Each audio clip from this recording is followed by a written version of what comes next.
অটিজমে যখন আমরা stem cell therapy করছি, এটা আদৌ কার্যকর হতে পারে কিনা আগে ভাবতে হবে। এই পুরো জিনিসটার পোটেনশিয়াল আছে? উত্তর হচ্ছে অসম্ভব পোটেনশিয়াল রয়েছে। ইনফ্যাক্ট সেই পোটেনশিয়াল বেশ কিছু ডিজিজে অলরেডি প্রমাণিত এবং সেখানে ইউজ হচ্ছে, কিন্তু অটিজমে এখনও কিন্তু এটা রিসার্চ স্টেজে আছে এবং সেখানে এখনও সব কিছু এস্টাবলিশড হয়নি। বেশ কিছু জিনিস আছে যেটা কমার্শিয়াল স্টেজের আগে আসে, তার আগে এস্টাবলিশ করার ব্যাপার থাকে ক্লিয়ারলি যে ওটা কাজ করে। কিন্তু যদি তার আগেই আমরা মার্কেট হিট করি এই দেখে যে মার্কেটে পোটেনশিয়াল আছে, তাহলে কিন্তু মার্কেটিংটা হবে, কমার্শিয়ালস হবে, রেজাল্টসটা হবে না। এবং অটিজমে এখন কিন্তু সেই স্টেজে এটা রয়েছে। সুতরাং আজ যদি আমরা বলি রেজাল্টস যদি কেউ দেখায়, সেটা কোথা থেকে আসছে?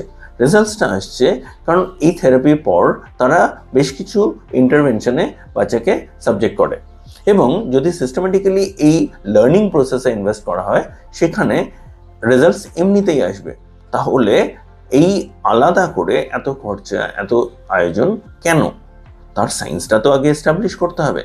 এবং যেখানে এখানে ল্যাক রয়েছে, সেখানে বহু ন্যাশনাল ইন্টারন্যাশনাল বডিজ যারা এই ব্যাপারে প্রফেশনাল, তারা কিন্তু অলরেডি স্টেটমেন্টস ইস্যুস করেছেন, যেখানে তারা ক্লিয়ারলি বলেছেন যে অটিজমে স্টেম সেল থেরাপি কাজ করে না এবং এখনও এভিডেন্স এটাকে ইন্ডিকেট করছে না।